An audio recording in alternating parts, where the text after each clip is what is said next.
Está no ar mais um DAPcast, o podcast que vai ajudar você com os desafios da indústria.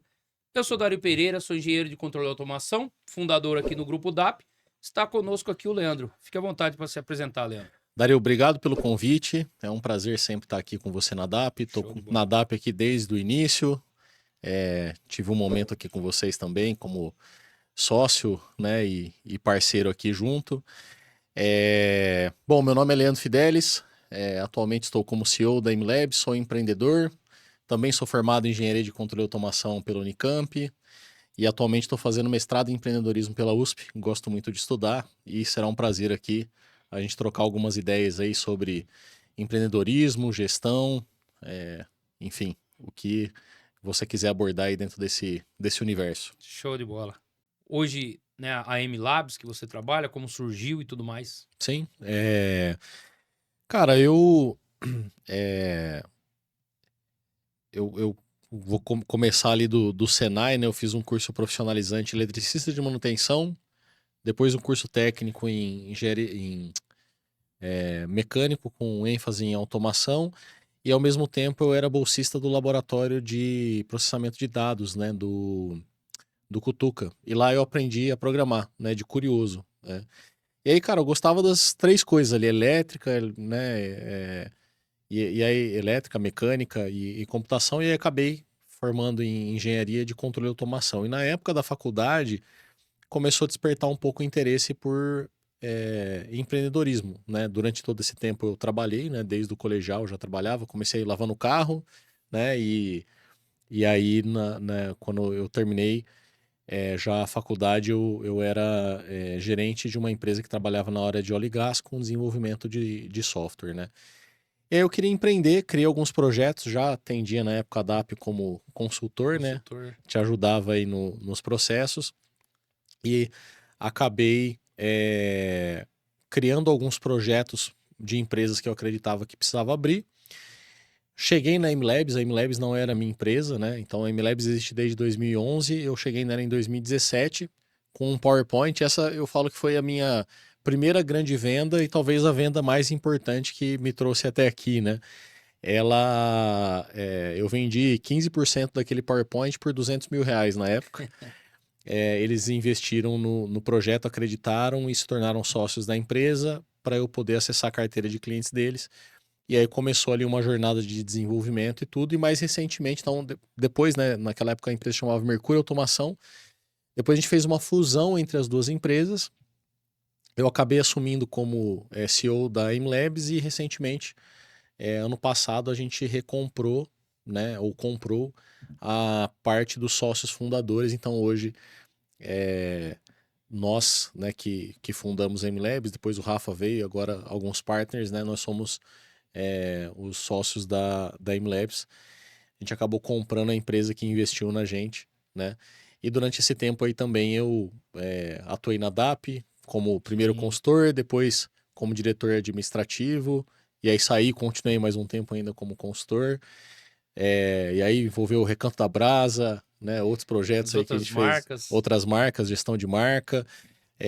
Trabalhei com equipe na China, na Turquia, já fui para bastante lugar do mundo no contexto profissional, né? Coreia do Sul, Estados Unidos, Canadá.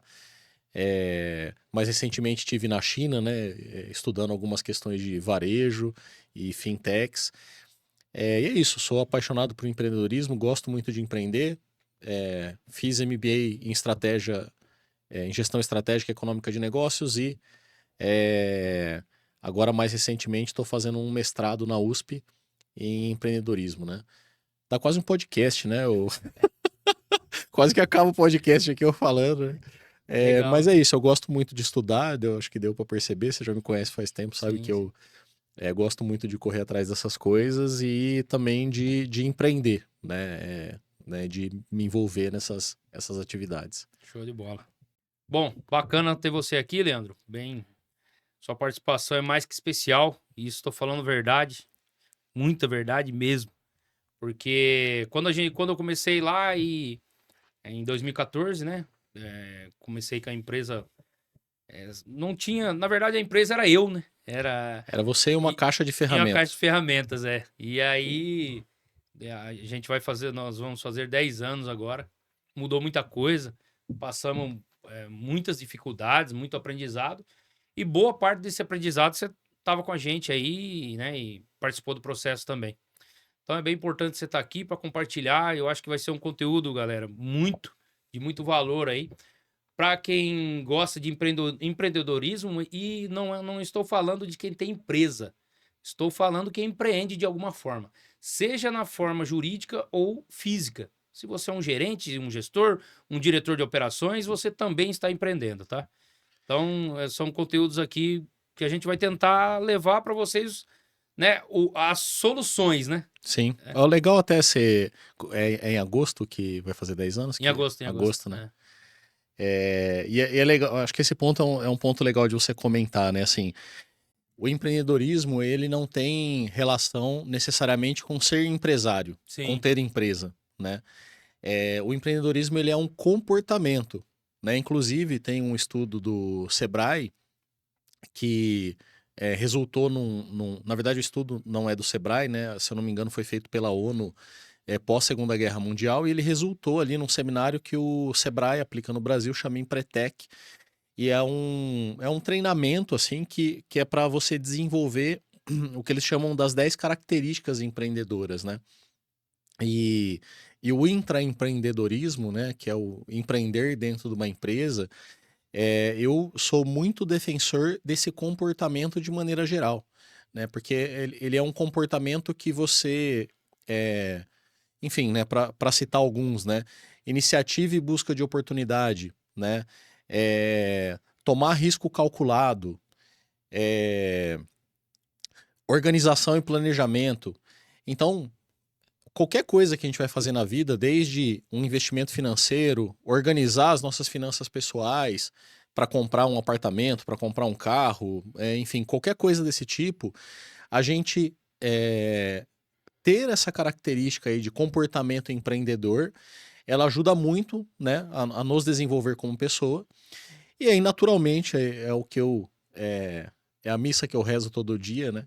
É, quando você desenvolve essas habilidades, desenvolve esse comportamento, pode ser que em algum momento você dê um salto aí para ser um empresário, né? Ou sim. seja, você ter a sua própria empresa ou ser sócio de uma empresa, e tem várias maneiras de acontecer isso. Eu vou contar um pouco aí da minha trajetória, compartilhar algumas experiências, né? Mas quando você vai para esse momento aí de ter a sua empresa, aí o empreendedorismo, ele, na minha visão, é a maior ação social que alguém pode fazer. Sim, Porque quando a gente empreende, né, como tendo empresário, ou mesmo dentro da empresa, mas principalmente quando a gente decide tomar o risco de abrir uma empresa, a gente tem que contratar fornecedor, a gente tem que contratar pessoas e a gente resolve problemas de clientes. Muitas vezes, o produto que a gente lança permite com que outras pessoas tenham um negócio, que contratem outras pessoas. O fato da gente existir, né? Por acaso éramos sócios aqui na pandemia, passamos sim, pela pandemia juntos aí no Covid. O fato da gente empreender naquele momento, por exemplo, quantos fornecedores que não se mantiveram vivos porque a gente encontrou meios de sobreviver àquele momento e precisou contratar serviços e produtos, e graças a esses serviços e produtos, as pessoas que trabalhavam para a gente ali tinham um emprego, e os fornecedores também é, tinham, né, condição também de oferecer emprego. Enfim, você cria oportunidades para que as pessoas, por meio do próprio esforço, vençam na vida, né, ou conquistem as coisas que gostariam de conquistar, né, tendo uma oportunidade de emprego, de intraempreender e talvez, né, gerar aí uma, uma roda, né, um ciclo, sim, sim. né, perpétuo. E o engraçado, você comentou da pandemia. Na pandemia, a gente conseguiu crescer e ainda a gente conseguiu ajudar não só os fornecedores, mas os colaboradores e ainda as pessoas que precisavam das nossas soluções, né? Porque de uma forma ou de outra a gente ajudou eles a crescer né, ou pelo menos se manter naquele momento, porque foi um momento muito crítico para todos, né? Não, eu Eh, lembro. é, Empresas fechando, colaboradores tendo que ficar em casa. Não, eu lembro do desespero. A gente, tanto aqui na DAP como lá na IMLabs, né? A gente não sabia exatamente o que fazer e agora, né? Pô, home office, fiquem em casa, né? Tá, mas a gente desmonta a máquina, a gente instala a máquina, né? É, É, como que fiquem em casa, né? E, e aí, pô, mas aí a gente vai mandar o pessoal trabalhar e se alguém ficar doente, acontecer alguma coisa, né? Então, não existiam respostas certas naquele momento, né? Então, empreender tem a ver com isso, né? Às vezes a gente busca, né, um conforto, ter as coisas planejadas e totalmente previstas, né? Mas o como você se comporta no caos também é, é o que traz resultado, é o que faz as coisas acontecerem, né? Eu lembro mais ou menos desses números, aí você me corrija se eu estiver errado, mas na época, se eu não me engano, na AIM Labs a gente tinha em torno de 10 funcionários, alguma coisa assim, um pouquinho antes da pandemia, né? A gente ainda não tinha feito uma fusão ali entre a IMLabs e a Mercúrio. Acho que a Mercúrio devia ter uns 6, 7 e a IMLabs, né, dedicada a isso também, ali uns 4, 5, então no máximo 10.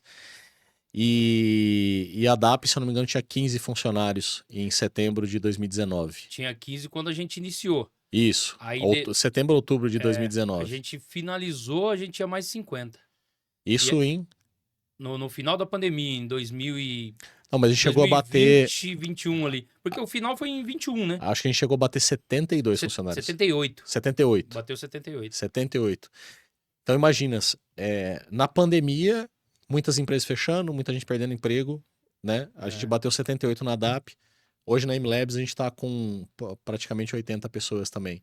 Então, assim,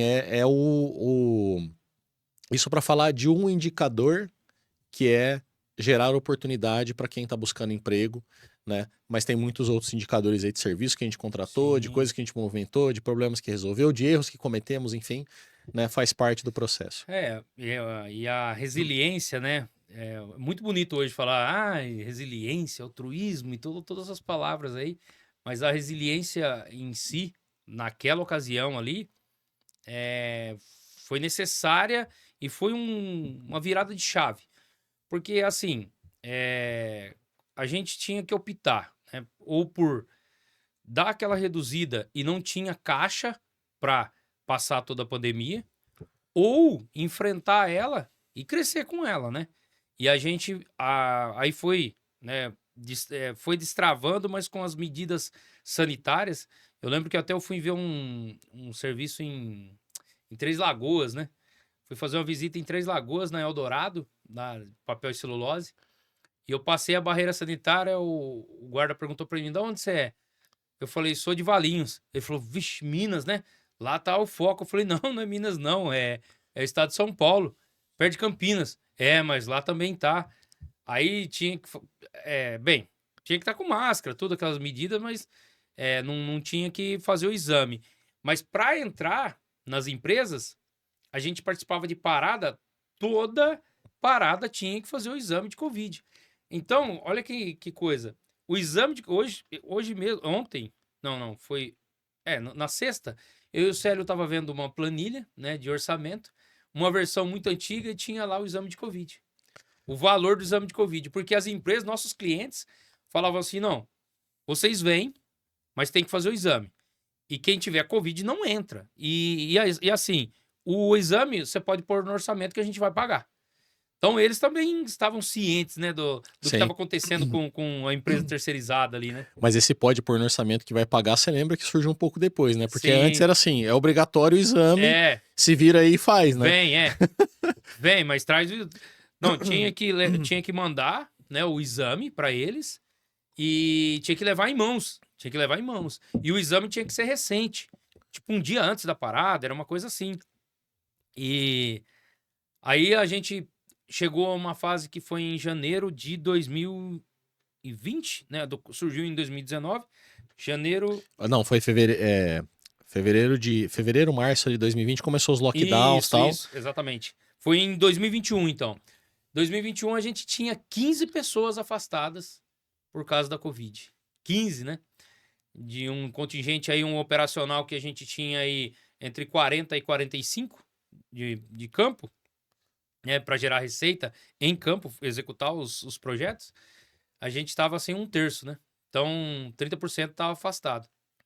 E, cara, e custo fixo não para, né? Sim. Não É o tem. reloginho que continua andando, né? E aí você tem que pagar, enfim, não tem. E o faturamento, assim, é, a- essa é até.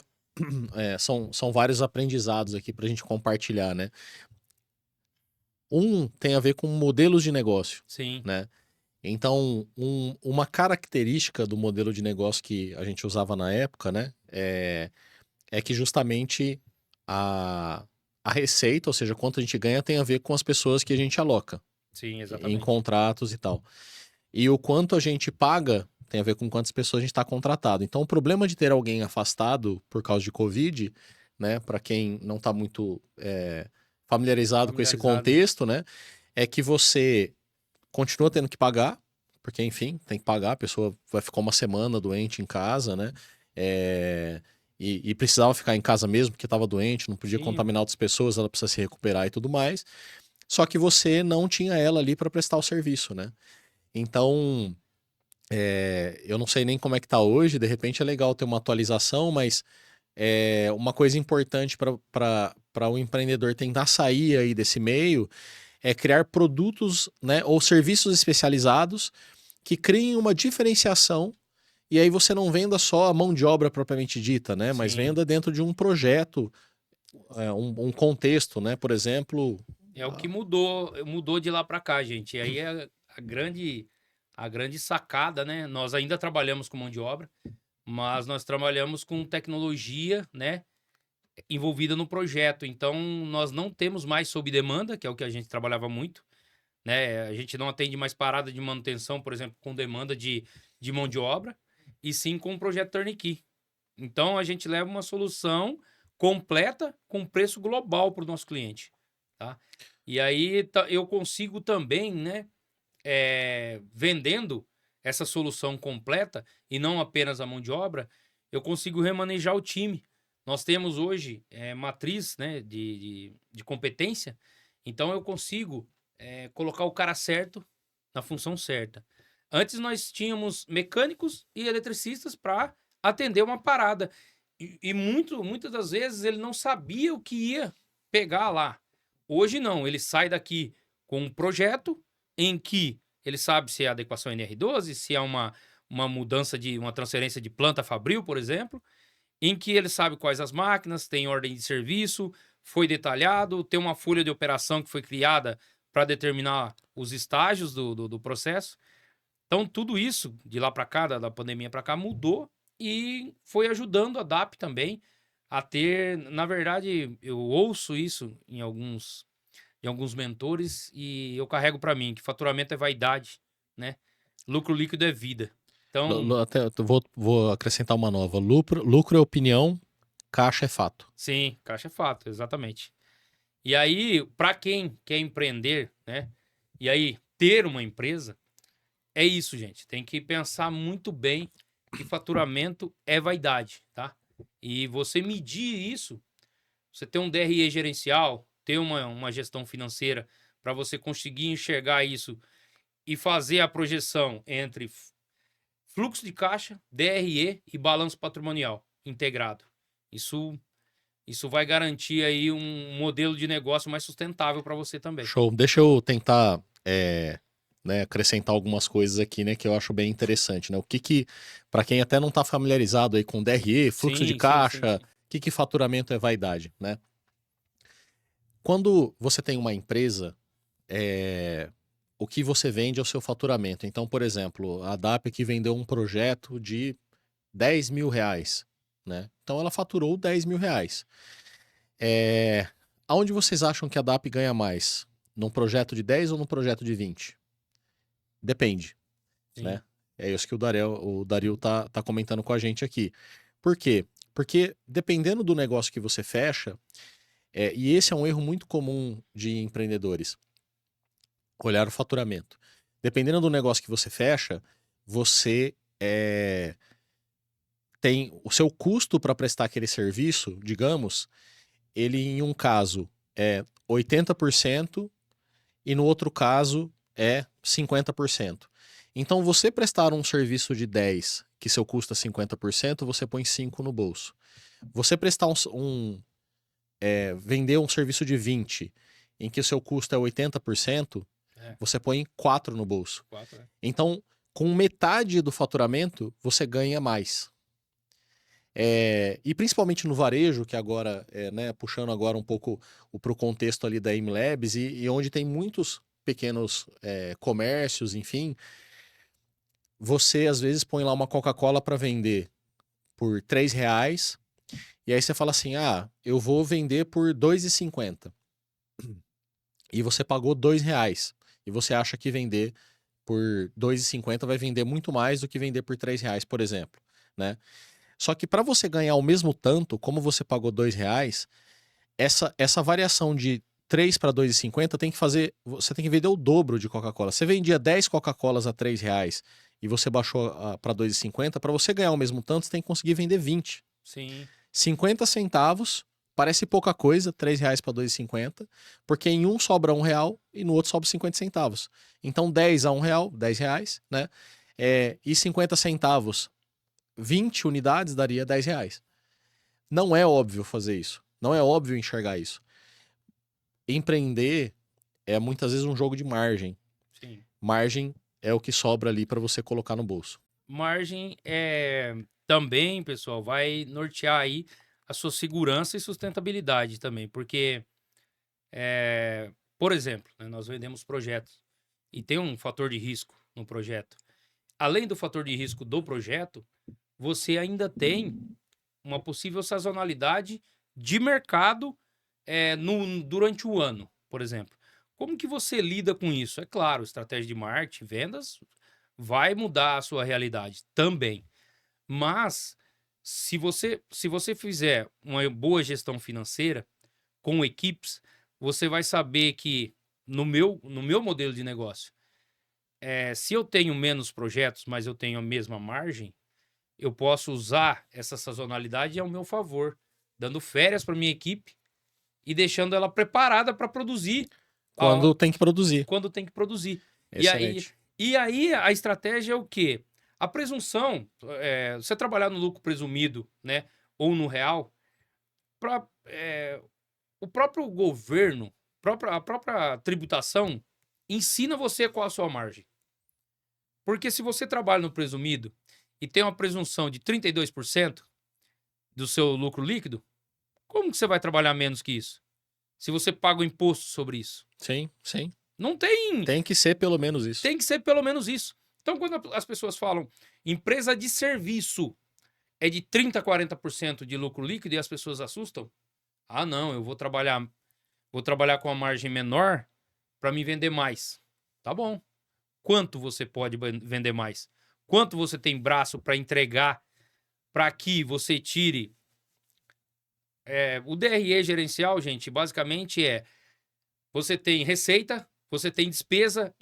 Então, assim, a receita é positivo, despesa é negativo. Então, é um menos a outra. Imposto, tá? E aí depois sobra o seu lucro líquido no final lá. No geral é isso, tá? Não é tão simples, porque de modelo para modelo ele muda um pouco. Mas se você fizer isso e no final, tá? Você pegar aquilo, fizer uma porcentagem em serviço e te sobrar 10%, o risco é muito alto para você trabalhar. No varejo já é uma coisa No varejo é um menor, mundo porque diferente, porque assim, tem muito volume, né, em geral. o volume compensa. E aí você tem que identificar os negócios que você atua, né? Se você está atuando num negócio de conveniência, não adianta pensar com a cabeça do supermercado. Sim, Porque o supermercado, a margem líquida do supermercado chega a ser 3, 4%, né? Então, por quê? Porque assim, o volume é gigantesco, é monstruoso. muito Então, você alto. vai abrir uma loja de conveniência, uma cantina, se você tentar competir ali com um extra da vida, com um pão de açúcar, enfim, não vai dar certo. Você tem que criar um diferencial que permita você cobrar um pouco mais para que você tenha margem, né? E margem é dinheiro e dinheiro é oxigênio, né? Para a Sim, sim. empresa. Eu queria só voltar um pouquinho no negócio que eu acho que é um comentário interessante, assim. Se você trabalha por hora, muito cuidado. Por quê? né? Que é o que a gente estava falando ali, né? O jogo começa a mudar um pouco quando você especializa, quando você cria um projeto, Uhum. adaptação NR12, mudança de layout, né? No nosso caso lá na Exatamente. MLabs, você tem um produto para você comercializar. Quando você trabalha por hora, então vamos supor, né, um mecânico aí ou alguém que é freelancer, enfim, e cobra R$ 100 a hora, R$ 50 a hora. Quanto mais você trabalha, melhor você faz o seu trabalho. Porque você vai ficando experiente, você vai, né? A gente Sim, claro. espera que conforme você vai trabalhando, você vai aprendendo. Com os erros, né? Quanto mais você aprende, mais rápido você faz o seu trabalho. Quanto mais rápido você faz o seu trabalho, menos horas você trabalha. Quanto menos horas você trabalha, você ganha por hora, menos você ganha. Menos fatura.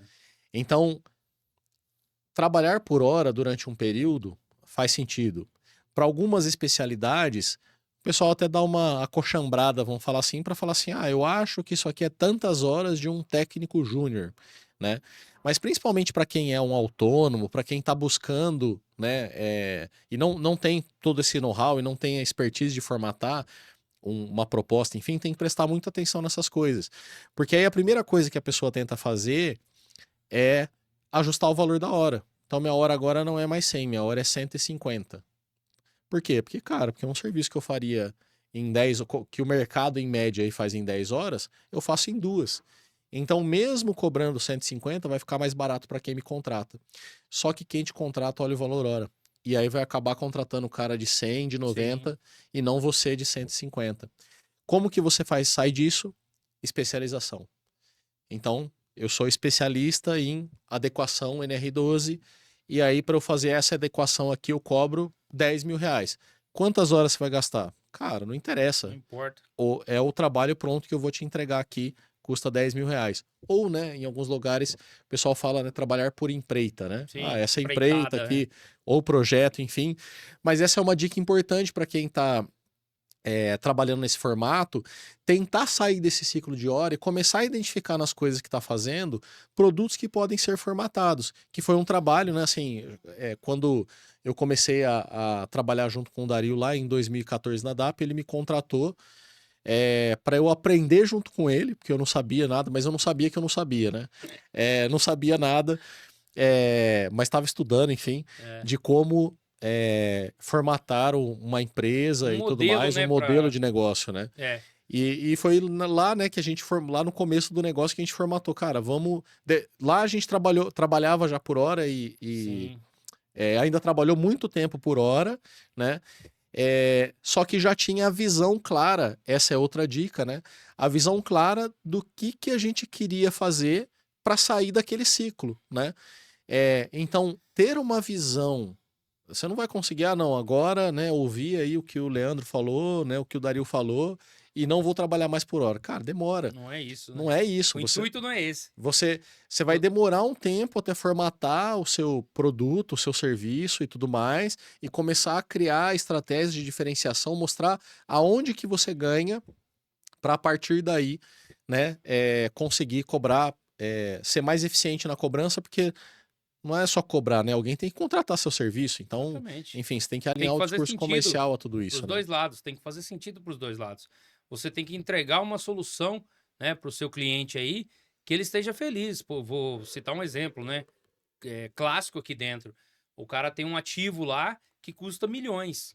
E aí ele precisa fazer uma mudança de layout com esse ativo. E aí ele vai fazer o seguinte, ele vai entregar para o cara que trabalha por hora, ou ele vai entregar para um cara que tem 10, 15, 20 case, que mudou equipamento parecido com o dele e já tem essa expertise e tem um processo para fazer isso. E Exatamente. prova por A mais B que ele é competente. E aí é o que o Leandro falou, de você entregar uma solução, levar até o seu cliente, e aí não é a hora, é o preço daquela solução.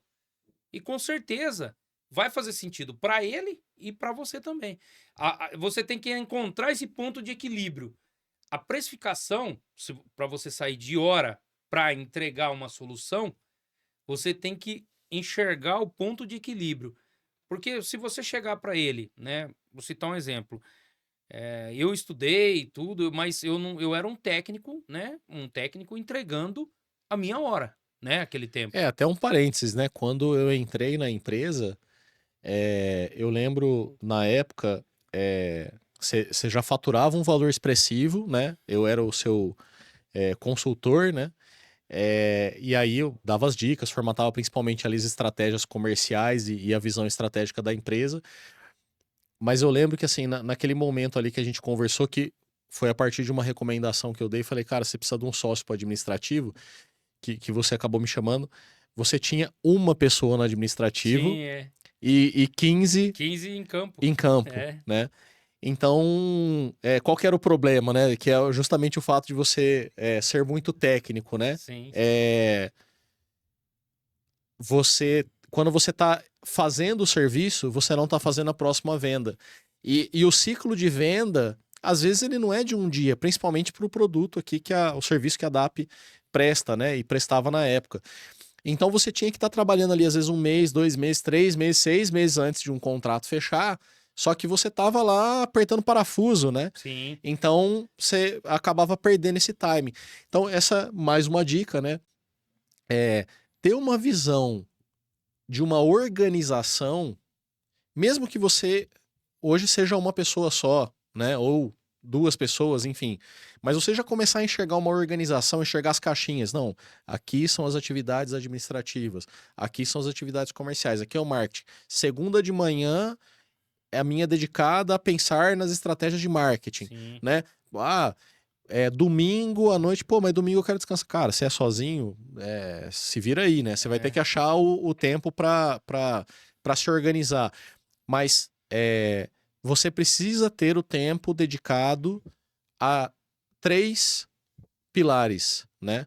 Quais são esses 3 pilares? Primeiro pilar, operacional. Operacional tá lá apertando parafuso, Sim, né? sim. Então a empresa ela tem que ter o tempo operacional e muita gente foca só no operacional. O terceiro, depois eu volto para o segundo, o terceiro é o estratégico, que tem a ver com, cara, onde estamos? Hoje, aqui é o ponto A. Eu trabalho, vendo minha hora, presto um serviço no nível do meu município, mas eu quero chegar no ponto B em que eu me diferencio das empresas, eu vendo projeto, vendo empreita, eu atendo o Brasil inteiro, atendo o mundo inteiro, atendo o estado do Ceará inteiro, enfim. Como que eu saio do A e chego no B? Então Sim. você precisa ter um tempo também, a sua empresa precisa ter um tempo pensando nisso e um tempo tático, né? Que o estratégico é você ter claro a visão do que é o B e o que é o A, e o tático é como que você desenrola as estratégias para implementar aquilo no dia a dia, né? Que tipo de parceiro você se relaciona e aciona esses parceiros, que tipo de serviço você presta, contrata, que software você vai contratar e comece a executar. É a execução, né? Mas no nível gerencial, vamos falar assim. Sim. Então, mesmo que você seja sozinho, é importante dividir o seu tempo em atividades operacionais, atividades táticas, atividades estratégicas. Eu fazia isso lá na época mesmo, em 2014, eu ainda não empreendia, né? Exceto auxiliar você no começo da DAP. Mas já que eu comecei em 2016, eu já fiz justamente essa divisão de tempo e tentei, claro, dentro das minhas limitações, exercer uma certa disciplina e falar assim, puta, esse mês eu fui muito operacional, eu preciso abrir. Cara, esse mês, ó, eu só sonhei, eu fui em evento, fui em feira, mas não fiz nada. Então eu fiquei muito no estratégico Ele era o e cara da nada no reunião. operacional. Só fiquei na reunião. Cara, né, você tem que... É lógico que hoje, né, numa estrutura que a DAP tá, que a IMLab está, o CEO, e até uma conversa que a gente estava tendo um pouco antes, né? O diretor da empresa, ele tem que se dedicar 90x% no estratégico. Sim, com certeza. Porque, cara, tem que estar pensando assim, quais são as tendências do mercado, o que pode acontecer, como que eu movimento a minha empresa para fechar mais negócios, para fechar negócios mais lucrativos, para deixar os colaboradores mais satisfeitos, para atrair mais e reter talentos, né? Um pouquinho no tático, um pouquinho no operacional, pode ter, não tem problema, mas tem que ter alguém que inspira as pessoas na empresa e que traz a visão da onde todo mundo vai, né? Sim. A empresa ela não pode ser uma democracia, né? Assim, eu eu até brinco assim, né? Eu ouvi essa frase, não lembro onde, mas sim, eu associo muito a empresa família. Eu tenho 2 filhas, né? Você sabe. E se em casa fosse uma democracia, a gente comia balafine todo dia, né? Porque na votação ia empatar ali, as minhas 2 filhas iam votar balafine, eu e minha esposa ia votar comida, e aí, pô, 50-50, pelo menos dia sim, dia não, ia ter que ter balafine. Cara, não faz sentido isso, né? Sim. Então uma empresa também não pode ser assim.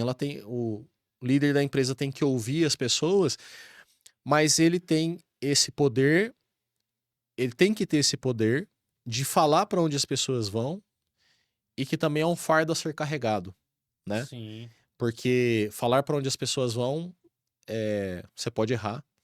E esse erro tem custo, existem vidas ali que dependem das decisões que a gente toma, né? Mas enfim, O cara que assume a direção, né? Seja CEO, seja diretor, só muda o nome, mas eu acho que ele tem que ter em mente que além ele assume muito risco, né? Muito risco e assume por outras pessoas também. Então eu procuro carregar para mim, né? E passar isso adiante, que são 4 áreas. Você falou de estratégia, concordo plenamente. Tem que trabalhar muito no estratégico e em principais 4 áreas ali da empresa para ele conseguir ter um pouco mais de controle. Porque a gente fala muito de gestão, mas a gente tá querendo falar de controle. Só que a gente fala de gestão porque é por meio da gestão que você vai conseguir um pouco de controle, tá, gente? E é o que o Leandro falou também. Não tem muita coisa previsível, não. O que tem estratégia, testar, Então, se você olhar sempre, né? Já vou falar uma das coisas que eu nunca fui bom, mas quando você não é bom, que você tem que, né, estudar um pouco mais. jogar bola. Jogar bola eu nunca fui bom. Eu plantava bananeira, Churrasco mais ou menos, né? churrasco é. Mas assim, marketing, gente, o cara que quer empreender, quer ter uma empresa, ou se você empreende no mundo corporativo, se você empreende aí na sua empresa, gente, tem que fazer um marketing de si próprio também, tem que fazer um marketing da empresa e tem que saber muita coisa, tá? Você não precisa dominar, mas você precisa saber, até para escolher o profissional que vai trabalhar contigo de marketing, até para, né, dar as diretrizes para ele, você tem que saber. E hoje não existe falar de marketing digital, gente, é marketing. Se tá no digital ou não, depende só do ambiente, é marketing. Vendas é outra área que você tem que estar também muito ligado. A parte financeira, tá? Ter um controle financeiro, fazer uma gestão financeira. E, cara, o operacional, você não precisa trabalhar no operacional, mas você tem que ter muita estratégia no seu operacional. Principalmente para o meu modelo de negócio, para entregar qualidade. A mesma qualidade que eu ouvi um dia ele me falar. Ele falou assim: ó, para a gente ter a mesma qualidade, a gente tem que contratar um outro Dario e colocar ele para fazer o que você faz. E aí eu fiquei pensando nisso. Passou muito tempo, passou tal. Aí eu fiquei pensando, ó, eu acredito que não precisa de um outro Dario, mas precisa desse conhecimento processualizado e preciso de pessoas com compromisso que elas vão executar da forma que eu preciso. Então o que eu preciso? De estratégia, colocar isso, transformar em tático e fazer com que o meu operacional cumpra. E hoje nós fazemos mudança de layout, desmontagem, adequação, sem uma única visita minha em campo, sem. Cara, a equipe tem autonomia, tem gestão e a gente consegue. Talvez, e olha, diga-se de passagem, talvez se eu for para campo hoje eu atrapalho eles, porque eles estão tão mais engajados com o processo que eu vou querer burlar alguma coisa e aí vai dar ruim. Sim, não, perfeito, assim, você conseguiu extrair, né, o que você tinha de bom. Sim, sim. Pegou o que tinha de bom, porque o resto ficou aqui, né? É, Pegou o que você tinha de bom e criou, procedimentou, criou processo e tudo mais, né? Eu tive 2 insights aqui, né? Lembrei de 2 pontos que é legal comentar, né? Um ponto que eu sempre conversava muito com o Dario é a questão da escala, né? E acho que por isso que sim, ele comentou aí da questão de pegar outro Dario, né? Então, assim, como que ele mantém a qualidade do serviço? Cara, ele precisa ter mão de obra especializada. E mão de obra especializada, a gente não contrata assim. Não contratava. é, Não contratava. até antes da inteligência artificial. Sim, Esse é outro ponto que eu queria comentar. É, lógico, né? Não, na não pode parte desmerecer. mecânica, não pode desmerecer Sim, sim. e não vai ser assim tão fácil, né? Mas eu, até pelo fato da MLabs estar muito conectada no contexto de tecnologia de software, né, e tudo mais, a gente tem acompanhado muito esse mundo da inteligência artificial e o que está acontecendo. E eu acho que a analogia é interessante, até conversando hoje com o Rafa, um dos meus sócios, né? Muita gente tem a visão de que a inteligência artificial é ali o robô que vai fazer pela gente, né? Então, tem um atendimento, eu vou colocar ali o robô para atender. Aí tem um robozinho lá da Tesla que vai apertar parafuso no meu lugar. Eu acho que a visão não é exatamente essa, pessoal. A visão é de um exoesqueleto, né? Quem assistiu aquele filme No Limite do Amanhã, que Sim. tinha o cara, né? O Tom Cruise entrava lá naquela armadura, e aí, cara, ele ficava muito mais forte, muito mais alto, corria muito mais, Tinha pulava muito vários mais. acessos ali de. Essa é a imagem da inteligência artificial. Quem hoje estuda sabe. Então, por exemplo, o que poderia ser feito hoje, né? E tem agências de marketing. Eu conversei com um cara ontem de uma agência muito conceituada. E ele faz isso para responder as mensagens das mídias sociais. Ele treinou um robô com todas as respostas que ele dá nas mídias sociais, né? Então, como ele se posiciona, coisa que ele bate de frente, o posicionamento dele mesmo. Ele carregou um monte de informação lá no robô e treinou uma inteligência artificial. Aí a equipe de marketing dele, quando quer responder algum comentário, alguém faz uma pergunta lá. É, ah, é, você acha que eu devo abrir uma pizzaria? E aí a pessoa que trabalha para ele pergunta primeiro pro robô antes de falar para ele. O robô responde uma coisa e ele falou, cara, 80, 90% das vezes eu nem edito. É a resposta da inteligência artificial. Por quê? A partir do momento que você carrega aquela informação, a inteligência artificial nada mais é do que uma equação não linear, né? Ela carregou um monte de conhecimento ali e você deu uma entrada, é uma função, né? Que a partir de uma entrada ela faz um processamento e gera Uma uma lógica. saída, né?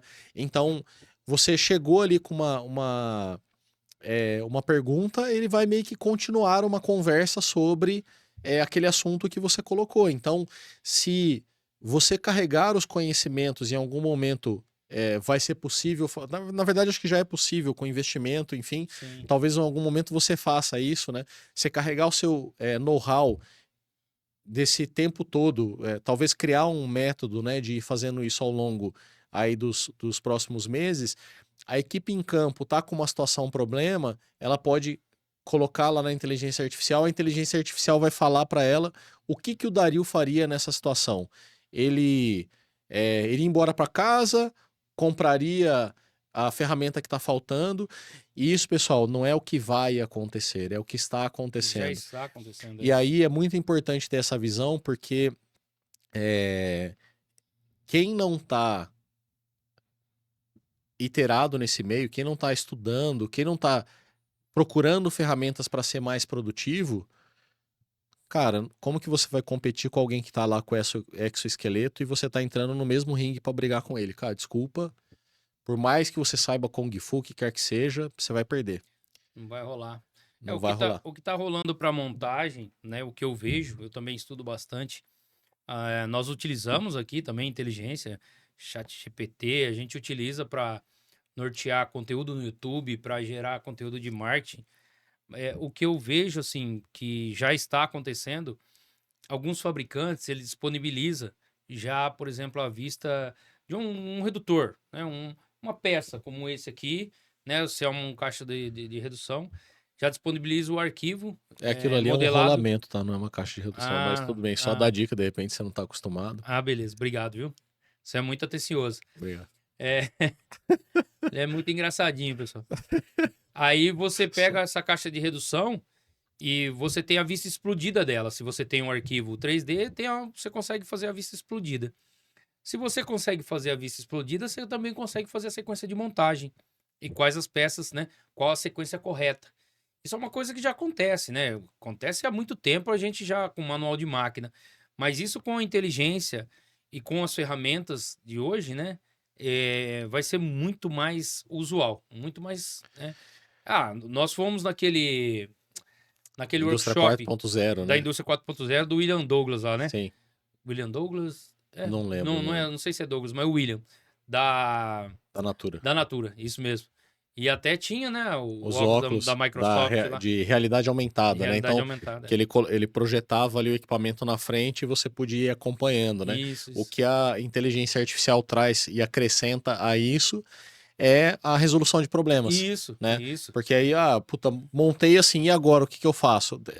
De repente não tem no banco de dados ali exatamente aquela situação, mas ele, a partir do aprendizado das outras, monta uma sugestão Sim. para aquela situação, né? E eu acredito que a inteligência vai integrar e você vai conseguir fazer o upload e download desse tipo de coisa com a interatividade dela.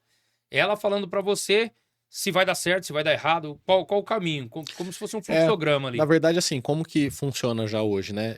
Você. É como se fosse você faz você cria uma função. Só que essa função ela é criada a partir do treinamento de cases que você alimenta ela. Então, quanto mais você treina ela, Ela tem um ela aprendizado, vai né? aprendendo e aí você pode usar ela, mas o uso também pode gerar um novo treinamento a partir do feedback. Então, a resposta, ela nunca é 100%. E isso é importante também, assim, ela tem sempre uma probabilidade de estar mais ou menos certa, né? Sim. É, então, isso é interessante até para a gente analisar quando a gente usa o chat GPT, né? Às vezes o pessoal fala que ele delira, né? O que ele delira? Porque o que ele não sabe, ele inventa, né? Você tem que ter capacidade analítica para ver o conteúdo ali, as coisas. Exatamente. Então, assim, se a sua única habilidade é apertar o parafuso, né? É arrastar uma imagem ali para fazer um negócio, cara, preocupa porque a inteligência artificial está trazendo muito mais produtividade para isso. É sobre produtividade. É Sim. isso, é sobre produtividade. Mas quem tem essa capacidade de analisar criticamente as coisas, de estruturar o pensamento para fazer as perguntas corretas, cada vez mais é o tipo de habilidade que eu acho que a gente deve precisar para até seja gerar os treinamentos ou até fazer as perguntas corretas para que a resposta na saída ela tem uma probabilidade maior de ser alinhada com a solução que você está buscando, né? Porque às vezes você Sim. faz as perguntas corretas, parecem certas, mas elas estão ambíguas, enfim, e aí acaba que gera uma coisa nada a ver, e aí você usa aquele dado, enfim, e aí explode a máquina ali, e aí azedou tudo, né?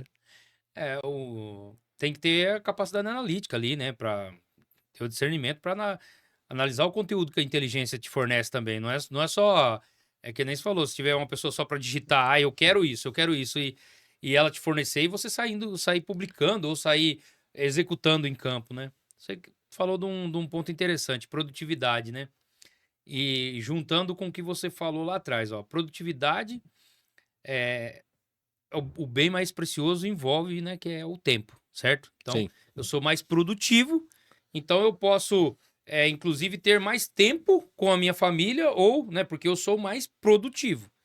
Beleza. E essa parte de você empreender, se você hoje não faz uma gestão do tempo para que você consiga isso, é quase impossível, né? Porque se você faz a gestão do tempo, exemplo eu, né? Eu tento praticar esportes. Pelo meu corpo, você já vê que não tá funcionando muito, mas essa gestão do tempo aí, acho que eu é, não sei essa, que conselho você vai dar, mas essa, acho que ges- essa não. gestão do tempo já não. Mas eu coloco lá, eu coloco lá na minha, O churrasco tá em dia. o churrasco tá. Tá, Esse não então. pode faltar, né? Mas eu coloco a gestão do tempo e aí eu consigo trabalhar essas áreas que eu falei, comercial, financeira, marketing, tudo na minha semana, sem comprometer o meu final de semana ou a minha hora com a minha família. Então, né, aquele negócio de você trabalhar 12, 14 horas, que fala, não, o empreendedor que tem sucesso é aquele que trabalha 14 horas. Gente, isso aí tem que. Se o cara precisa mesmo trabalhar essas 14 horas, eu não vou criticar quem trabalha, tá? Mas no início eu fazia até mais que isso. Isso. Mas assim, depois que você começa a trabalhar com produtividade e trabalhar de forma inteligente, você economiza o seu bem mais precioso, que é o tempo. Não, show, Dario. Acho que assim, que eu penso sobre essa questão do tempo, né, e da gestão do tempo? Primeiro, né, como você mesmo disse, vamos tirar um pouco do romantismo do empreendedorismo, né? Porque eu acho que tem dois lados e os dois são muito românticos, né?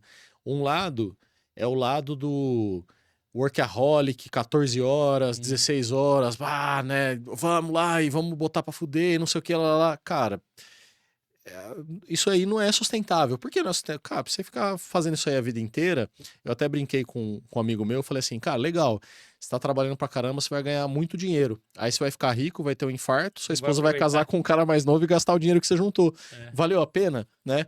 Então, esse é um lado que é romântico, é bonito contar pro cunhado, né? Sei lá, pra roda de amigo, mas, cara, não é sustentável a longo prazo. E tem o outro lado, que é mindfulness, né? Cara, acorda de manhã, posição ali de yoga na praia, meditação, entra na banheira de gelo, né? Toma um banho de gelo. Cara, me fala qual que é o empreendedor que construiu um negócio entrando na banheira de gelo todo dia. Nenhum. Talvez ele entre lá depois que ele chegou no estágio e tal, né? Então, entender que você tem fases e cada fase exige um comportamento, uma gestão do tempo diferente, porque você tem uma prioridade diferente, é importante para que você seja mais assertivo.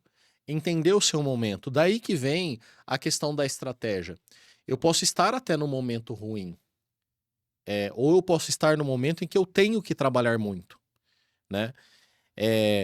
Mas eu quero ficar assim pro resto da vida, então eu tenho que gastar um tempo para me pensar no ponto A, que é estou trabalhando muito, ou eventualmente não estou trabalhando muito, mas também não tenho muito dinheiro e eu quero construir alguma coisa para que eu tenha uma segurança financeira na aposentadoria, por exemplo. Porque eu não sei vocês, eu não estou esperando o governo para isso, eu estou, né, Sim. fazendo meus corres, né? Uhum. Então, tô nesse momento. E aí eu quero chegar no ponto B. Qual o ponto B? Cara, o ponto B é o momento em que eu tenho saúde, eu tenho um pouco de dinheiro para ter uma vida digna, né, durante a minha velhice, tenho tempo para dedicar aí minha família, meus filhos, meus netos, quer que seja. Como eu saio do ponto A para o ponto B, vão ter momentos diferentes que vão exigir dedicação diferente. Nós estamos, né, saindo de uma idade, né, em que é a nossa idade, talvez, de maior produtividade, né, que dizem que é em torno de 35 anos, 30 anos, enfim, porque a gente tem... Então você tem 35 hoje. Não, eu tô... É que eu tô regredindo, né? Eu sou o Ah, Benjamin Button, né? Não, Benjamin... Benjamin... Benjamin Button. Que vai ficando mais novo, né? Hoje eu tenho 25. Ah, Então, na verdade, assim, você chega num ponto que você tem bastante lenha para queimar. E aí você tem que tomar risco mesmo. Cuidado, né? Não é uma recomendação, mas eu tô falando o que eu fiz para mim, o que eu acho que tem que fazer, né? sim. Cara, tem que... Aí a palavra é work hard. Porque experiência não tem a ver com o tempo que você trabalha numa coisa, mas experiência tem a ver com o que você viveu, a intensidade que você viveu. Então, você colocar a intensidade quando você tem lenha para queimar, vai fazer você ficar, trazer mais conhecimento, trazer, enfim, né, mais repertório. Para que depois, quando você fica mais maduro, você passa para a fase do work smart, né? Começa a trabalhar de uma maneira mais inteligente. Sim. Por quê? Porque, cara, hoje, se você consegue afirmar que trabalhar por hora é ruim, trabalhar por projeto, a primeira vez que eu te falei isso, você, sei lá, não concordou. Não, porque a mentalidade, e aí volto a não falar, por que que eu tinha uma pessoa no escritório e 15? Porque a mentalidade que eu tinha é que as pessoas precisavam produzir e as pessoas do escritório eram Improdutivas. improdutivas. Eram Exatamente. improdutivas. Na minha visão daquele tempo. Por quê? Eu era um cara que tinha acabado de sair de uma coordenação de produção, entendeu? Em que a mentalidade ali era, não, a gente tem que rodar a máquina parada é... Então você vê tudo aquilo, você fala assim, Pô, poxa tem um cara parado ali no escritório só mandando e-mail o dia inteiro. Corta ele. então, Tá ganhando pra mandar e-mail, cara. Cadê? então, mudança de Sim. mentalidade, né? Então, Mindset. e aí então essa questão da gestão do tempo tem essa... É legal você enxergar um filme, não enxergar uma foto, né? Para você não sair vendo alguém falar alguma coisa e absorver essa recomendação. Acho que o mais importante é faça o seu planejamento estratégico, aonde você quer chegar. E aí execute, cara, aqui eu vou trabalhar pra caramba. Eu nunca trabalhei tanto quanto na pandemia, né? Duas Sim, empresas, né? sim. A DAP e a IMLabs. Cara, as duas empresas cresceram pra caramba, sucesso, né? Beleza, mas chegou um determinado momento que eu conversei com a minha esposa e ela falou assim, cara, legal, você tá aí com as empresas, mas você sai de casa, tá todo mundo dormindo. Você chega, todo mundo já dormiu. Sua filha é mais nova, eu tenho uma filha que nasceu em 2020, cara, não é pra você, pra ela você é um estranho dentro de casa. Aí eu parei, opa. Foi até aí que a gente Sim. teve uma conversa, eu acabei saindo da DAP, né? Para poder ter tempo para minha família, porque o tempo é escasso, a gestão do tempo é importante, né? Então, esse é um insight que eu queria compartilhar. E um outro insight, eu demorei para aprender. É, Quando a gente planeja o tempo, tem duas coisas que eu não planejava e que são muito importantes para resultar em mais produtividade. Primeira coisa, planejar o descanso. Então, não é só o planejamento estratégico, pessoal, não é sobre o que você vai fazer, mas é sobre o que você não vai fazer. É muito mais difícil você decidir o que você não vai fazer do que você falar assim, não, cara, eu vou fazer isso e vou fazer isso. Porque em geral a gente vai colocando coisa, né? Ah, eu quero fazer um podcast, eu quero Sim. ter a Recanto da Brasa, eu quero ter Em a EC. GST, Cara, e vai, e vai, e vai, e vai, e vai, e vai. Tá, mas e aí? Assim, eu não sei vocês, mas exceto agora que a inteligência artificial traz mais produtividade, mas a gente tem que dormir, tem que comer, tem que estar bem. Para eu conseguir pensar aonde é o ponto B que eu quero chegar, eu tenho que parar um momento, o barulho ali na minha cabeça de funcionário, e fatura, e boleto atrasado, e recebimento atrasado, ele tem que acalmar para que eu consiga me sintonizar e pensar, pô, eu quero chegar nesse lugar. Se não, eu paro para pensar, começa o barulho vir, né? Então, eu planejar o momento de descanso faz com que eu pare um momento, respire, e aí isso me torna muito mais produtivo nas horas que eu trabalho depois. Então, cuidar da saúde, ter um tempo para eventualmente fazer academia, fazer caminhada. Lembrando que assim, cara, hoje eu falo isso, mas 2020, 2019, 2020 e 2021, desculpa, foram uns anos que, cara, eu não era mais o ponto de refletir, eu tinha que reagir. sim, E aí sim. eu reagi, eu fiz o que precisava ser feito, né? Mas esse amadurecimento ele veio com o tempo e os momentos, tiveram momentos ali que eu precisava parar para pensar e eu parei e pensei, né? Então planejar o descanso foi uma coisa importante, e planejar o tempo com a família, amigos, o que quer que seja, né? Eu lembro que eu conversei com um primo meu, né? Isso há muito tempo atrás, aí já tem talvez uns 20 anos, né? Ele estava no início da carreira profissional e ele falou assim: ah, eu monto meu cronograma assim. Eu vou. Segunda eu vou almoçar com não sei quem, terça eu vou fazer não sei o quê, e aqui na sexta, toda sexta eu almoço com meu pai, né? Aí eu achei aquilo meio bizarro, né? Eu falei, nossa, velho, mas cara, almoçar com o pai né? Família, você vai planejar almoçar com a sua família, né? E aí, depois de anos, na verdade, que eu me dei conta que, cara, eu só trabalhava e estudava, né?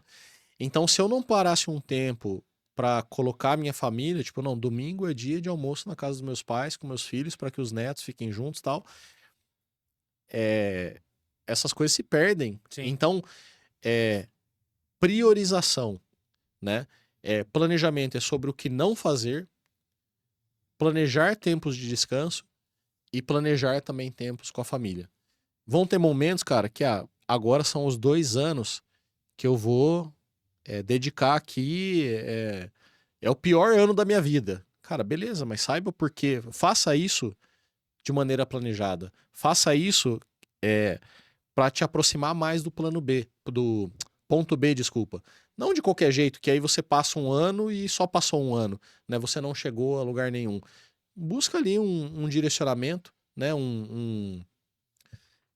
chegar mais próximo aí desse momento em que você tem mais tempo, né?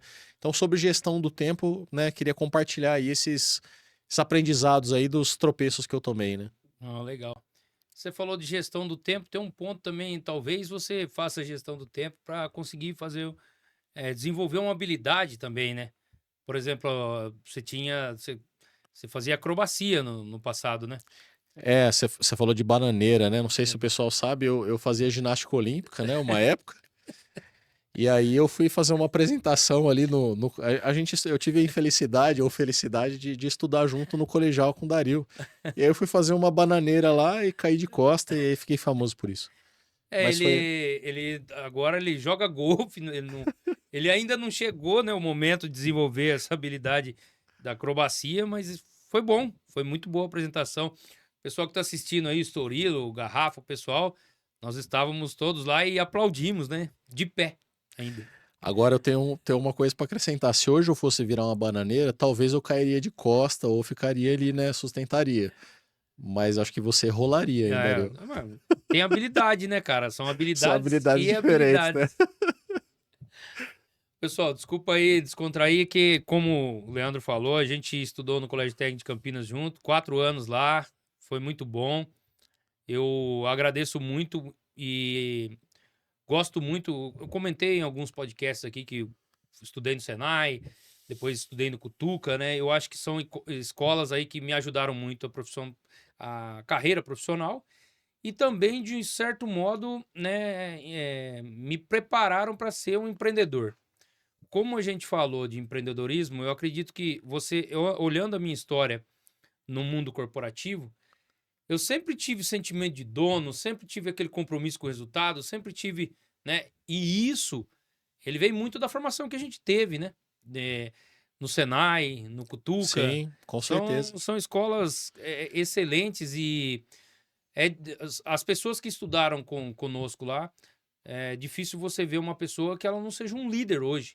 Sim, sim. No segmento que ela está. Tem agrônomo, tem geólogo, tem trader, tem, né? Uma coisa que me preocupa um pouco, né? Assim, talvez é com a má interpretação de algumas informações que estão disponíveis hoje, né? Porque hoje tem tudo muito fácil, e às vezes as pessoas subjugam a formação formal, vamos falar assim, a educação formal, né? E eu queria falar também um pouco, algumas reflexões aí sobre busca pelo conhecimento, né? E gestão do conhecimento, né?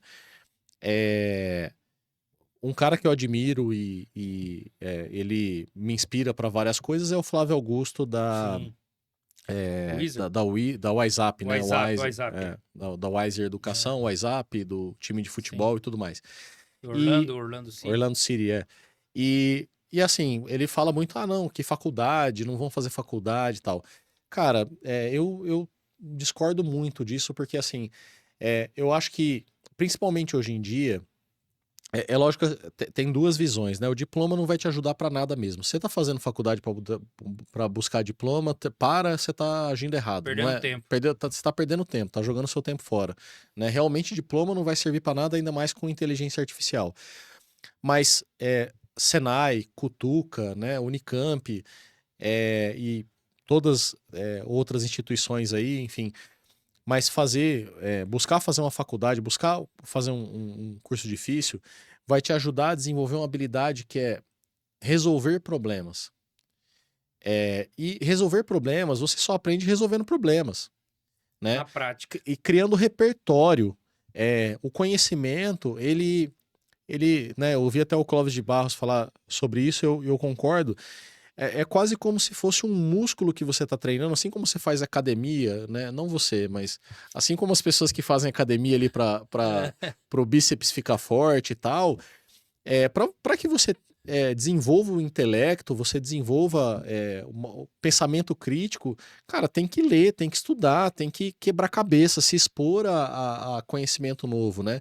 E a educação formal ajuda muito nisso, mesmo que o nosso sistema educacional tenha vários pontos de melhoria e seja quadrado e a gente veja um monte de coisa ali que não usa para nada, né? Sei lá, na faculdade eu vi Transcal, um monte de coisa, resistência dos materiais, e na prática hoje, na minha profissão, eu uso muito pouco disso, mas a abordagem de resolver aqueles problemas, de entender a metodologia e aí aplicar a metodologia, cara, isso eu uso para muita coisa, né? Então, eu queria deixar essa reflexão para quem pensa que estudar não é mais importante, cara.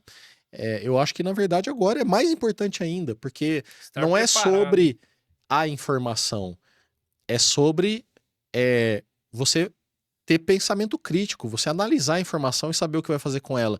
E aí, faculdade ajuda muito. O Cutuca, né, o colegial que a gente fez, foi muito importante em vários aspectos, né? O Senai, principalmente para disciplina, cara, escola sensacional, né? Então, essa é uma reflexão. E a outra reflexão sobre conhecimento que eu queria comentar é que o conhecimento ele tem que ser puxado, não empurrado. O que eu quero dizer? É, dentro da empresa, né? Então, na Embleabs, por exemplo, é, vo- as pessoas ali têm funções e elas podem ser promovidas ou demitidas ou se manter na função.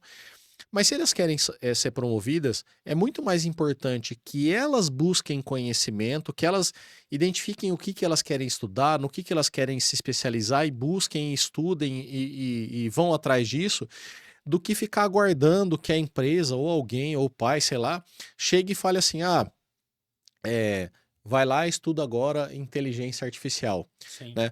Ou estuda uma faculdade de RH. Por quê? É conveniente a gente esperar que alguém nos diga, é confortante, né? É libertador você ter alguém para te dizer o que você tem que fazer, porque o grande karma é justamente a gente ter que escolher as coisas da vida. Cara, eu vou estudar engenharia, vou estudar advocacia, né, direito, vou Sim. estudar medicina, ou não vou fazer nada, ou vou estudar música, né? E, né, a angústia fica acompanhando a gente a vida inteira. Aí o cara faz um monte de teste vocacional, ele gosta de tudo, entendeu? Exatamente. No meu caso, por exemplo, cara, eu gosto de tudo, né? Aham. Toco violão, toco piano, e Acrobacia. acrobacia, né? E eu gosto de tudo, cara. E eu estudei muita coisa. Estudei informática, estudei mecânica, estudei elétrica, estudei música por conta, li muito livro e tal. E a hora que eu vou abordar um problema, o fato de ter buscado esse repertório ajuda muito, né, a como eu me estruturo para resolver as coisas. Então, essa é uma reflexão. A outra reflexão que eu queria comentar é que a gente só sabe os conhecimentos que a gente precisa buscar a partir do momento que a gente amplia o nosso horizonte do desconhecido. O que eu estou querendo dizer com isso? Talvez muitas pessoas aqui não tinham ainda ouvido falar de inteligência artificial. Acho muito difícil, mas enfim, pode ter, né, 2 ou 3 que não ouviram falar ainda. Mas certamente muitas pessoas aqui ouviram falar e não buscaram ativamente entender uma ferramenta. Talvez muitas aqui nem usaram o chat GPT ainda, ou usaram para alguma brincadeira lá. Quem é o time que não tem mundial? Certeza que você procurou aí se o Palmeiras tem mundial no chat GPT, né? Cara, desculpa, isso não vai te ajudar aí no contexto que a gente Não tá vai falando. melhorar, vai melhorar nada. Mas o Palmeiras não tem mundial, caso, alguém queira saber. Pelo menos nessa data aqui não tem, eu acho que pode continuar não tendo, acho que vai ser E atemporal isso aqui. 51 é uma cachaça, tá? É, Pirassununga e tal. então, assim, se você não busca nem saber o que está acontecendo, e aí, como que eu busco isso, por exemplo, né? Cara, eu faço muitas viagens, leio livros, me conecto, me relaciono com pessoas é, que estão inseridas em contextos que eu gostaria de me desenvolver.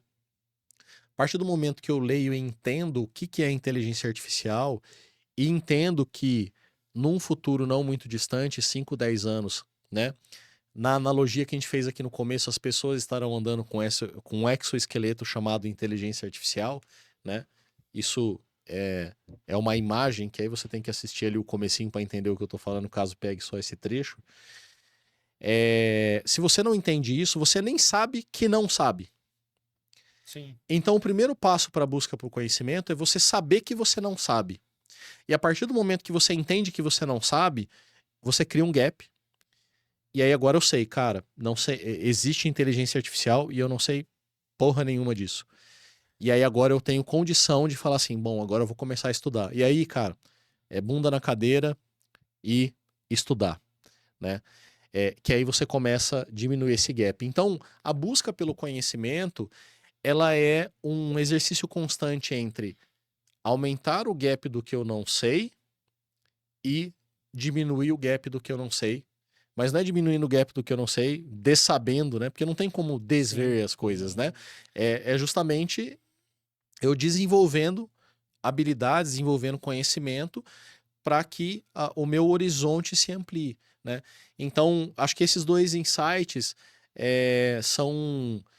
me ajudaram muito assim a ter uma visão mais consolidada que eu tenho hoje sobre o que é conhecimento, como que a educação formal ajuda a gente no desenvolvimento do conhecimento e como que você busca conhecimento. Ele tem que ser puxado, eu tenho que buscar, eu tenho que enxergar meu gap, porque senão eu vou chegar para você lá em 2019 e falar assim, Dario, do jeito que tá aqui não escala. Aí você vai falar assim, cara, você não sabe nada, sai daqui. Por quê? Porque você ainda não enxergou o gap.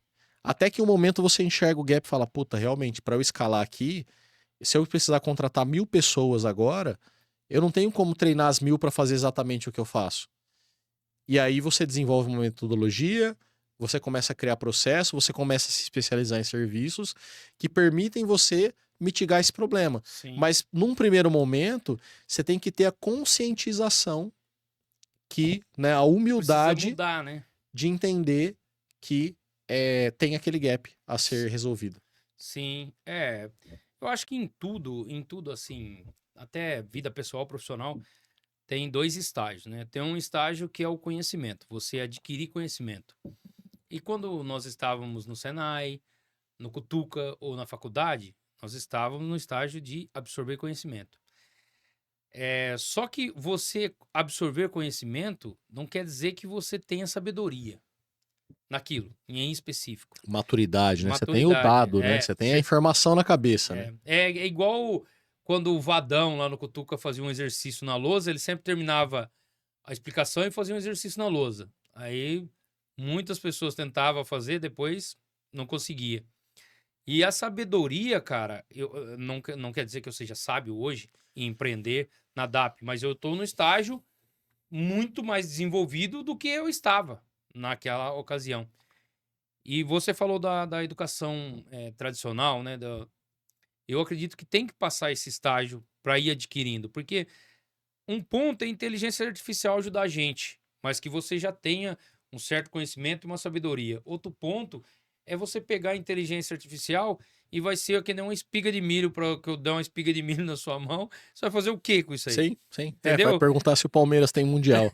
Então, é uma coisa assim, cara, pô, eu tenho aí uma ferramenta disponível, como hoje, né, você faz lá na sua empresa, eu faço aqui, você modela, né, modelos de gestões para traz, adequa, coloca no seu modelo ali e desenvolve isso, né? Por quê? Porque hoje você tem uma certa sabedoria para fazer isso. Você não está no estágio, você está no estágio de absorver conhecimento daquela ferramenta em específico. Mas você já tem sabedoria de trazer e ter um insight e falar assim, putz, se eu aplicar aqui, vai dar bom lá no final, né? Eu só preciso fazer isso, aquilo, que é o ponto A e o ponto B. Mas para chegar nessa sabedoria, cara, tem que aplicar o conhecimento, tem que ter a experiência de passar, de errar, porque só assim, cara, doendo mesmo que vai aprender. Né? E agora é legal que eu queria trazer mais uma coisa, né? Ter a experiência, passar a errar. Existem dois tipos de erro, pessoal. O erro operacional e o erro experimental. As pessoas, elas têm muito medo de errar, porque a gente vem de uma cultura, talvez, enfim, de uma criação, ou de uma sociedade, ou de um contexto em que errar é feio, né? Você errou, cara, tá errado, tá demitido, tal. E aí as pessoas têm medo de errar porque, teoricamente, né, quem é promovido é quem erra menos, né? Sim, Então, quem não erra nada, historicamente. historicamente, né, quem não erra nada vai ser promovido. Logo, se você não fizer nada, você não erra nada, é promovido quem não faz nada, certo? Não é bem assim, mas talvez tenham empresas que sejam assim, principalmente onde rola muita politicagem, enfim. né? Agora, é importante ter essa visão do erro operacional e do erro experimental. Erro operacional é o seguinte, cara, eu vim aqui, eu cheguei aqui no podcast para gravar com o Dario, ele falou assim, não bata na mesa. Cara, Algumas instruções eu passei para algumas ele. instruções. Tudo bem que ele tava assim, né? Começou a fazer isso. Isso é um erro operacional, né? Porque, cara, não tem que experimentar aqui. Bater na mesa vai zoar o microfone, né? Então, eu já sei, eu não me leva a nada. Eu não tô querendo chegar a nenhuma conclusão se eu ficar batendo na mesa. Né? Eu simplesmente tenho que tomar o cuidado de não bater, é o erro operacional, certo? Agora, o erro experimental é quando eu quero fazer um teste, porque eu não conheço ainda qual que é o comportamento daquilo. Cara, melhor jeito é testar. Sim. Como que eu vou saber se esse podcast vai dar sucesso? Cara, começa testando. Grava um vídeo, Vou fazer certo? e vamos. Aí o que a gente. Melhoria contínua, né? Melhoria contínua, vamos ajustando. É. Pô, chamou lá aquele convidado, não foi tão legal. Pô, chamou um, foi legal, traz de novo. Falou daquele tema. Cara, o pessoal não tá querendo muito esse tema. Esse tema funciona melhor, etc e tal. Então, no teste, a gente consegue se aperfeiçoar. Então, e para o teste, a minha sugestão é sempre avalie o risco, né? Eu vou fazer um teste, eu vou pular sem paraquedas para ver se eu consigo mergulhar numa piscina. Cara, se der errado, você vai morrer, né? Aliás, vai dar certo, você vai morrer, porque se alguém for fazer isso, tem que realmente, né? Já sabe o resultado. Já sabe o resultado. Então, Mas é só você calcular o risco para não ser o risco da ruína. Montar um estúdio desse aqui custa, sei lá, 100 mil reais. Eu só tenho 100 mil reais guardado, eu vou investir tudo porque vai dar certo. Cara, testa, aluga um, começa alugando, né? Porque aí você testa rápido, com pouco dinheiro ou com pouco risco. E aí, conforme as coisas vão se acertando, você vai tomando mais risco, você vai desenvolvendo mais. Então é legal ter essa visão diferente, porque o erro experimental você tem que cometer propositadamente o tempo todo. Não que você tem que buscar errar, mas você tem que saber que você vai errar o tempo todo, justamente porque faz parte de um processo de aprendizado. Você está buscando isso. tá na chuva para se molhar, né? Uma hora, cara, eu acredito assim, o erro experimental que você comentou, para nós e a nível assim, tático para cima, e até operacional não digo, mas tático para cima, cara, ele é corriqueiro, né? Ele é do dia a dia. Porque se não tiver, é o que você falou. Se eu não testar nada, eu não vou errar nada. Mas também não vou produzir nada diferente. Eu cito sempre para minha equipe que o Einstein, ele definiu a loucura como você querer fazer a mesma coisa todo dia e querer um resultado diferente. Se você, então ele fala, louco é aquele cara que faz a mesma coisa e quer um resultado diferente. Se você fizer diferente, você pode errar, mas você pode acertar também. E aí você tem que ir construindo estratégias para mitigar, né, um erro e analisar o risco, como você falou. Mas sem fazer algo diferente. A gente faz reunião de indicadores. Faz indicadores lá, tal, e aí na última eu participei. Aí eu falei, gente, é o seguinte, que de diferente a gente está fazendo, porque caiu lá, por exemplo, caiu a produtividade de orçamento. Aí a resposta foi, não, mas que a gente está fazendo um orçamento muito mais, né, bem elaborado e tal. Eu falei, não, tudo bem, isso não é o problema, mas cair a produtividade, porque tá... Então a gente tá colocando... É mais fácil você colocar uma desculpa do que encontrar uma solução, né? Isso é muito mais fácil. Aí a gente falou, não, então vamos fazer essa estratégia que a gente não fazia. E aí a gente vai testar para ver se melhora a produtividade. Pode ser? Pode, tal. Mas eu acho que isso tem que vir das pessoas, né? Sim. Tem que vir das pessoas que estão envolvidas no processo. Na verdade, assim, é um ambiente, né? Então, você precisa ter um ambiente em que as pessoas se sentem confortáveis para testar, Sim, claro. né? Você tem que deixar claro o que é o erro operacional, o que é o erro inaceitável e qual que é o erro aceitável e dar espaço para as pessoas experimentarem, né? Autonomia. Mas com certeza, assim, e aí é cultura, né, Dario? Assim, lá na MLabs a gente incentiva muito o erro experimental. E as pessoas que entram e vêm de outros locais, elas têm muito medo de errar. Mas depois que ela entra no esquema, cara, surge Ela muita sai errando com coisa. facilidade. Sai fazendo só cagada. Só- Mas, por exemplo, só para comentar um erro que eu cometi. Em 2020, no começo de 2020, a gente, na MLabs, a gente faz sistemas de pagamento para mini mercado autônomos, né? Para sistemas de autoatendimento. E aí, um cliente vendia marmita congelada e ele achou o nosso totem muito caro. Né? Ele falou assim, cara, mas é muito caro, eu vou ter que pôr um pro freezer, vai ficar caro. Você não conseguiria colocar o software que você põe num checkout, numa maquininha de cartão? Aí eu falei, cara, nossa, esse mercado de freezer de marmita congelada vai bombar, tal. Vamos fazer um teste, vamos colocar. Colocamos. Cara, acho que se a gente teve 3, 4 clientes de marmita congelada, foi muito. Só que esse software na maquininha de cartão, para outro mercado que foram os mini mercados em condomínio que cresceram muito na pandemia, hoje a gente tem 10 mil. 10 mil. Conseguiu conciliar com outro projeto. Então, quando você dá espaço para errar e aprender com o erro e entender, cara, o software na maquininha de cartão fez sentido, mas ele não fez sentido para esse mercado, porque esse mercado não que não vai usar, mas não tem a escala que a gente gostaria que tivesse. E esse outro mercado aqui? E aí você vai errando, acertando, errando, acertando, errando, corrigindo, até que um momento, né, você vai ter 10 mil pontos de venda, Sim. né, que pagam ali uma mensalidade fixa para você todo mês para usar um equipamento seu. Então, primeiro produto que eu lancei na MLabs, né, junto com a gente lançou, né, na MLabs, era uma telemetria portátil.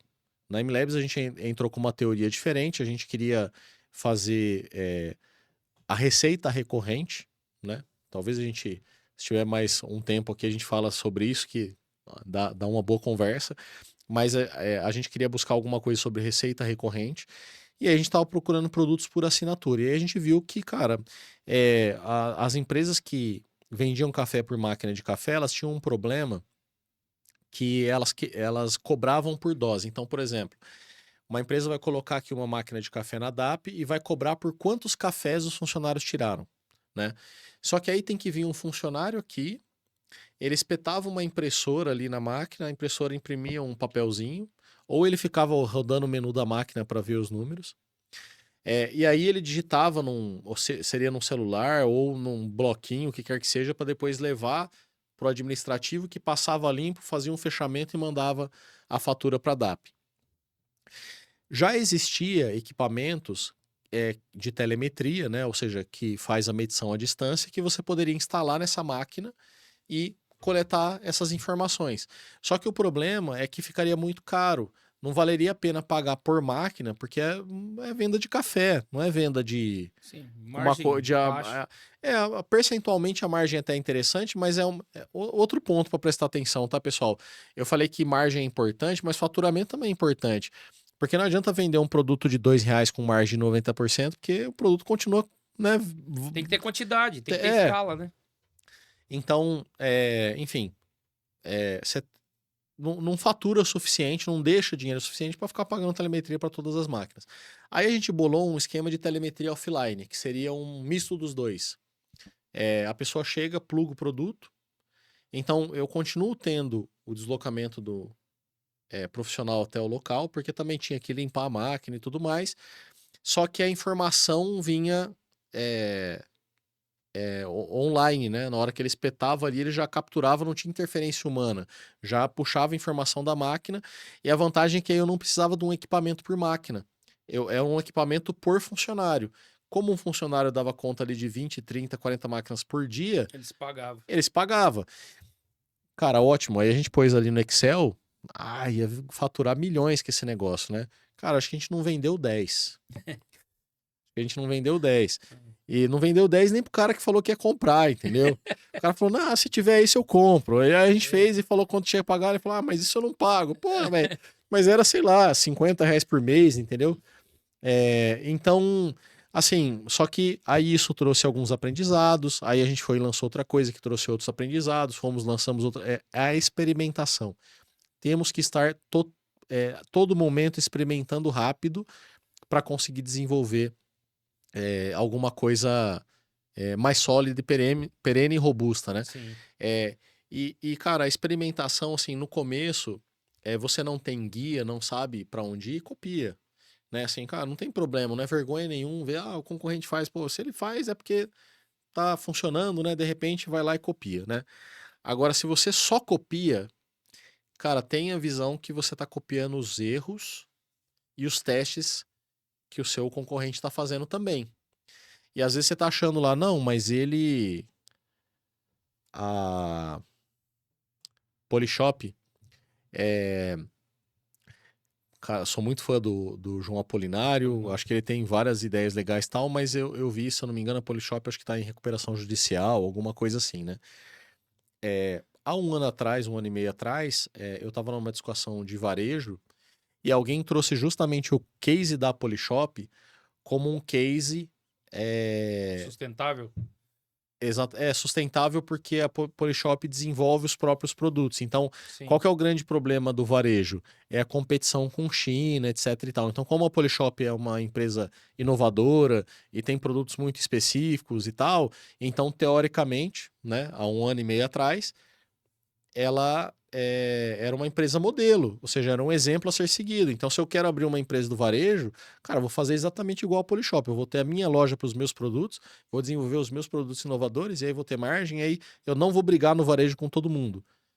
E aí, de repente, você vê que o cara abriu recuperação judicial. E tem outros negócios.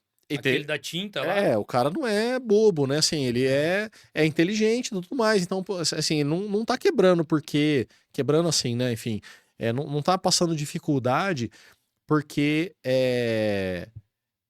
não sabe fazer, Sim. né? Cara, tem característica de mercado, ó, o juro subiu, macroeconomia, o que quer que seja. Mas a lição que eu queria trazer, assim, não adianta copiar simplesmente, porque a gente não sabe o que está acontecendo lá, a gente não sabe a exposição que ele tem, A a experiência que ele taxa passou. Selic, a experiência que ele passou, o erro que ele cometeu. Aí, às vezes, aí vai chegar alguém agora e vai falar assim, cara, Polishop não dá certo porque, tá vendo ali, ó, fez produtos inovadores, teve loja própria e quebrou. Então, fazer produtos inovadores e ter loja própria não funciona. Cara, Trabalhar só com revenda e vou. É. você não sabe por que ele tá abrindo recuperação judicial. Você não sabe o que está acontecendo, né? E você não Então, sabe a estratégia que ele tá usando também. exatamente. Você não sabe a estratégia. Às vezes é uma estratégia tributária, Sim. enfim. Então, é muito importante, assim, quer começar? Não tem vergonha nenhuma em copiar, porque, cara, com certeza você vai errar menos copiando alguém que está fazendo alguma coisa que está funcionando do que tentar já sair e querer reinventar a roda. Mas tão logo quanto possível, você ter a sua estratégia é muito importante, porque o concorrente, ele tem a estratégia dele lá, né? Então pensa no que você vai fazer, que produto você vai formatar, qual vai ser seu diferencial, qual é o seu ponto B que você quer chegar e vai para lá, né? Esquece o resto. Bom, já falamos bastante aqui de empreendedorismo, comentamos aí sobre gestão do tempo. Tem alguma coisa que você queira entregar mais para o público aí, para os nossos inscritos? Ô, pessoal, lembrando, hein? Se você não está inscrito, aproveite o momento, já vai lá, faça a sua inscrição, ative o sininho de notificações para ser avisado dos conteúdos novos e já deixe seu like aí, tá? Tem conteúdos e convidados muito bons vindo aqui. O Leandro, o pessoal que veio aí da SIC, a Paula, tem muita gente que vai vir a Festo, vai vir bastante gente aqui para entregar conteúdo para vocês aí sobre indústria, empreendedorismo, né? Processos, muita coisa aí. Então já faça a sua inscrição aí, beleza? Cara, acho que foi um papo bacana, a gente conversou sobre bastante coisa. Eu tento compartilhar bastante conhecimento aí por meio das minhas mídias sociais, então quem gostou dessa conversa, quiser Passa debater aí. mais assuntos aí, pode me procurar aí no LinkedIn, Leandro Fidelis, ou no Instagram também. Aí de repente peço aqui pro Luiz depois na descrição aí colocar Instagram. os contatos aí, né? O Sim. Instagram e o LinkedIn, são as duas mídias que eu uso mais. Mas eu acho que assim, acho que o ponto mais relevante a gente acabou não falando em nenhum momento aqui sobre isso, mas sem dúvida e com certeza você vai concordar comigo, quando a gente fala de empreendedorismo, a gente está falando de testar, de buscar conhecimento, de acerto, de erro, de um monte de coisa, mas tudo isso só acontece quando tem uma coisa. Sabe qual é essa coisa? Quer saber? Ó, Não, né? Você me pagou para vir aqui para não falar. eu ia falar assim, eu te chamei aqui pra mim dar as Entendi, respostas, né? entendi, Eu que vou dar as respostas, não é entendi. você, não. Então tá bom. Ação, Sim, sim. ação, né? Tem um tio meu que fala, cara, qualquer negócio é 1 a 10% inspiração e 99% transpiração. Então, ação. Cara, você só vai errar se você fizer, você só vai acertar se você fizer, você só vai saber se dá certo se você fizer, você só vai saber tático, operacional, estratégico se você fizer. Então, no empreendedorismo, um projeto ruim executado tem uma chance pequena de dar certo. Um projeto muito bom, super detalhado, com todos os detalhes e perfeito, não executado, Chance nenhuma. nunca vai dar certo. Nunca. Então, executar é o que faz a diferença. E ao executar, você entra no loop de aprendizado, execução, aprendizado, execução. Então, acho que essa é a minha principal dica, assim, tem muito conhecimento, tem muita informação, tem muita coisa que você talvez precise buscar para tentar empreender, mas, cara, vai fazendo, né? Aprende aí pelo caminho, não dá bola para a opinião dos outros, não tenha medo de errar, não fique olhando concorrente, não fique se comparando com o vizinho, vai e faz. Show de bola, show de bola. Agradeço a sua presença aqui. As portas estão abertas, então, se quiser voltar aí. Pessoal, já vou deixar um convite aqui para ele, que ele tava louco para falar de modelo recorrente, de receita recorrente. E eu gosto muito desse assunto também. É legal, tá? Convite já está feito. Uma outra oportunidade, você vem aqui falar para nossos inscritos aí de modelo de receita recorrente, como ter mais previsibilidade em vendas, em faturamento. Isso é muito importante também, que é um próximo passo. Hoje a gente entregou um conteúdo aqui, falou para você dos desafios, né, dos obstáculos, do que a gente tentou aplicar, né, de você estar disposto a errar, né? Então acho que isso é bem bacana. Mas a gente vai entregar mais conteúdo para vocês. O Leandro vai vir, vai voltar aqui. Não, Falar pode ir, muito com mais. certeza, sempre um prazer estar aqui e vou voltar. A comida é boa, o papo é bom, É, então pode contar comigo sim. legal. Eu agradeço aí a disponibilidade e você trazer as suas experiências aqui. Eu costumo dizer que hoje com as mídias, né, sociais, com tudo que tem digital, acho que tem um modelo mais fácil de você propagar conteúdo, mas assim, tem muita. Eu não vou falar a verdade, é muita porcaria na internet que, assim, são pessoas que te falam um monte de coisa, despejam um monte de coisa que ouviu, mas que realmente nunca executou, nunca verificou, né, os resultados daquilo e prova por A mais B que dá certo ou que não dá, né? Você falou aqui dos produtos que você imaginou uma coisa e foi em outra, você readecou e tudo mais. Então, conhecimento de pessoas que aplicam isso na prática é muito importante. Porque assim, pessoal, vocês conseguem, né, ter um norte. Não estou dizendo que vocês vão fazer exatamente o que a gente falou aqui. Mas se a gente passou e pode compartilhar com vocês essa experiência, vai nortear, né, muitas outras pessoas também a empreender, a fazer ação social. Porque o empreendedorismo, você gera receita para você, para outras pessoas, né? E você tem a capacidade de poder ajudar mais instituições também, é ou não é? Sim, Porque não adianta você querer ajudar o mundo todo e você não gerar receita nem para sua empresa, né? Não, mais que isso, né? Quer ajudar o mundo, mas primeiro começa arrumando a sua cama, né? É, Então começa cuidando do seu quintal. Cara, esse é um. Ontem eu tava num. Eu sei que já acabou aqui, mas eu quero falar. fica à A vontade. gente tava num evento, né, de networking e o Caíto Maia foi lá. A gente conversou sobre marca e tudo mais. E o Caíto Maia tocou num ponto, né? Eu até fiz essa pergunta para ele sobre a diversidade, né? E às vezes